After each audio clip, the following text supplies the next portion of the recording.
Merci pour les follow, bienvenue à ceux qui arrivent. Merci pour le train de la hype aussi, niveau 4, les amis, 11 abonnements offerts. Merci encore à Ares, à Eti pour les subs offerts pour la chaîne. Merci de soutenir notre auberge. Merci beaucoup. Et donc du coup, on va se faire une petite vidéo, les amis. On va se faire une petite vidéo. Oui. Une petite vidéo de Dune Awakening, puisque... la NDA était terminée le 31 janvier, si je dis pas de bêtises, et que derrière tout ça, Dune Awakening avait fait en gros des événements avec des testeurs, que le jeu est en bêta, qu'ils ont fait des tests avec plus de 2500 joueurs, et que apparemment c'est plutôt cool. Donc du coup, c'est aussi un jeu qu'on attend beaucoup, qui devra arriver... début d'année, hein, comme il le disait, en 2025. Donc du coup, on est le 7 février. Je pense que ça va se rapprocher. Hein. Dans les 2 mois à venir, vous aurez Dune Awakening entre les mains. J'ai hâte de voir ce que ça va donner. Très bel univers, très bonnes idées. Un système de combat, je trouve, qui est un peu dommage, qui, pour moi, pour le moment, peut nuire un peu au jeu. S'il l'améliore, néanmoins, ça peut donner des trucs ultra cool. Voilà. Je sais pas, n'hésitez pas à me dire en commentaire ce que vous en pensez, vous. Alors donc du coup, hop, petit article et petite vidéo, ça va être très très vite. On est sur le site Jeux Online, donc Dune Awakening se dévoile un peu plus.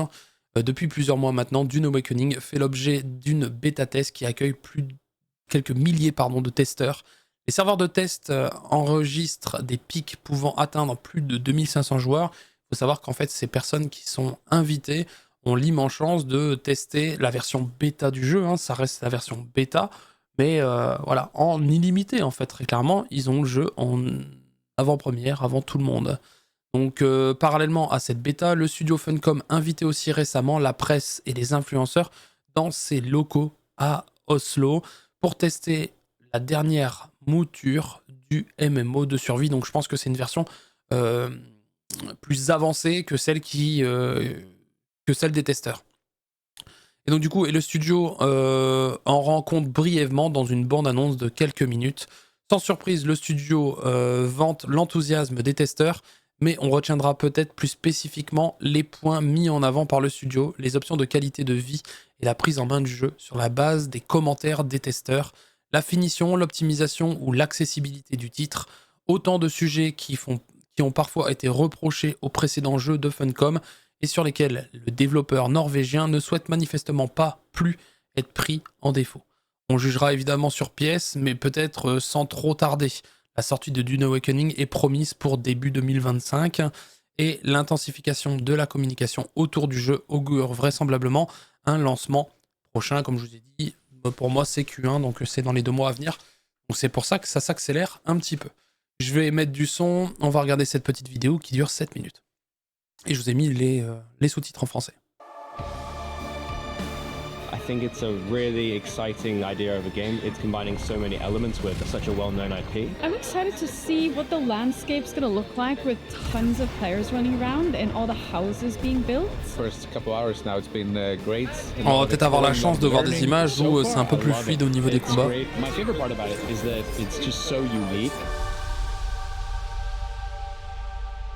My name's Joel Bylos. I'm the Chief Creative Officer at Funcom and the Creative Director on Dune Awakening. My name is Scott Jr. I am the executive producer for Dune Awakening. I think players have given us a lot of feedback, especially since we've been running a beta for almost a year at this point. I think one of the most important things is just the quality of life that they notice. It really sucks to have to drag every item from your inventory into a chest. Can we have a quick deposit button? And then we've done that, right? Things like that, they really improve the game experience. As a game developer, sometimes you just become blind to these obvious, easy fixes. The most important feedback we've gotten from our players is really on the onboarding and the accessibility of the game. We want to make sure that Dune Awakening is a approachable game, and while Arrakis is dangerous to be on, we want to make sure that we are focusing on improving the points so that we can get players to the enjoyable elements of the game. During the playtest now, I've been talking with a lot of people. Generally, it's the world, the atmosphere, the vibe of the game that people really vibe with it.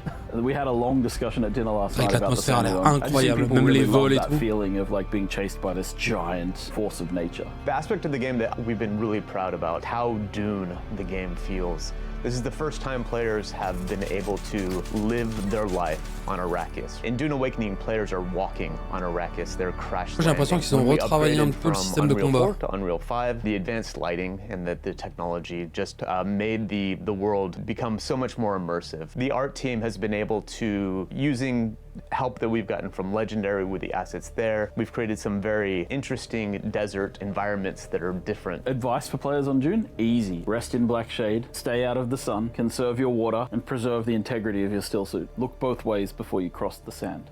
It is a unique survival experience. Going and exploring the various locations, meeting some of the popular characters, creating your own journey, whether it's, pairing with the Atreides, siding with Harkonnen, participating in that faction conflict that we have, or staying neutral, just focusing on surviving and thriving on Arrakis. But after you've been playing the game for a while, you'll start to feel the effects of spice, and that will lead you to certain Fremen areas, which lead you to certain items that will make desert survival a much easier task. I really like the process of layering in story in a world. There are locations in the game that are called specific things. All of those names are tied to a piece of writing or lore that we've done in the background. It's not necessarily surface to the player in the game. But then in another part of the same area, you might find an item, and that item shares a name with a location. Les textures, c'est trop beau.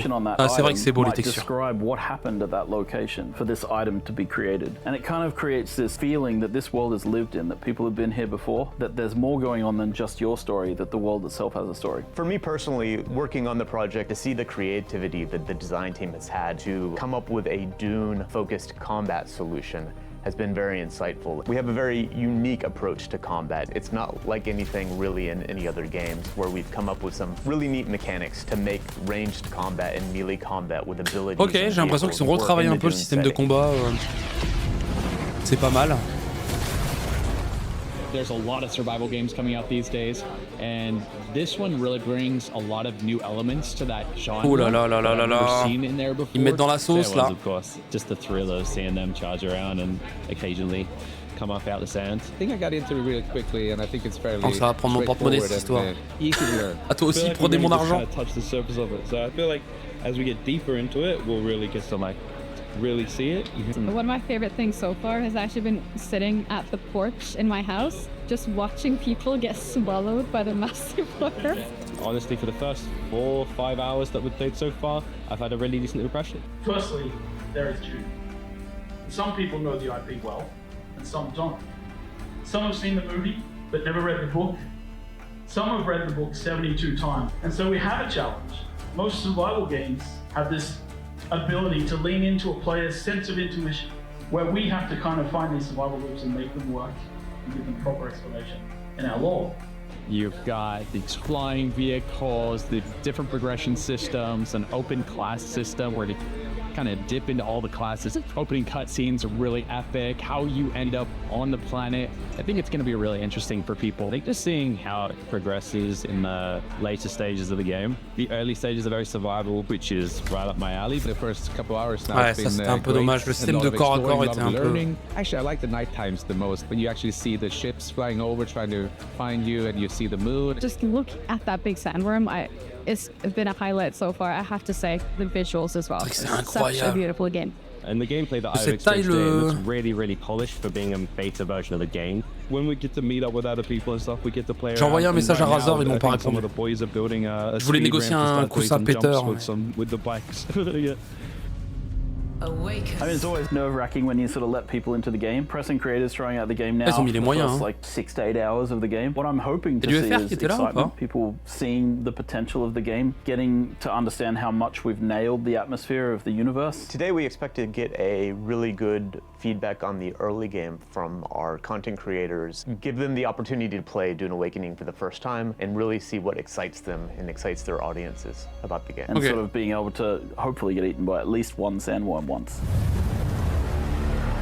Launching a game at Funcom, you work on a product for 5+ years. Ultimately, it comes down to somebody pushing a button, launching the servers and releasing it on Steam or on Xbox or PlayStation. It's an exciting time, it's an incredibly stressful time, but there's nothing quite like seeing players experience what you've been working on for so long. It's always amazing seeing players come in, seeing how they're experiencing the game, how they're using the tools that you've created in unique ways that you could never expect and really seeing the community interact and thrive. There's a moment around launch. You've been working towards this vision, this project for like 5 years. A month or two before launch, normally, you can change less and less, and then at some point you can change nothing. And that's it. That's the thing that's going out to the world. Because we know we're going to be a live game, we're going to make updates in the future, but you know that this is the first impression. There's a moment where you become a bit powerless to change things, but you also kind of go, okay, it's in their hands now. It becomes the players. And I think you have to be very careful with live games, not to evolve them beyond what the core player base really loves about them. That is kind of, I make this joke that no plan survives the first contact with the players. and it's really how it is. And then you get to find out what people really like about your game. And that's the part that I think is the most exciting. Ok. Ouais, il parle vraiment de... Après, ça sera un early. Hein. Mais bon, déjà, l'early, ils m'ont perdu, hein, très honnêtement. Ok, donc c'est terminé du coup pour cette vidéo. Bon, il y en a qui ont pu vraiment tester le jeu. Et donc du coup, vraiment se régaler, quoi. Eh ben, ça donne envie, les gars. Hein. Ça donne envie. Hâte d'avoir ça aussi entre les mains. J'espère avoir une bonne chaise à ce moment-là, parce que sinon, celle-là, elle va craquer. Ou alors, je pense avoir les traces de la chaise sur mon dos et mes fesses. Cool. Bon bah voilà, c'est terminé donc du coup pour cette petite partie, cette petite vidéo sur Dune Awakening. Hâte d'en voir plus, hâte de l'avoir entre les mains.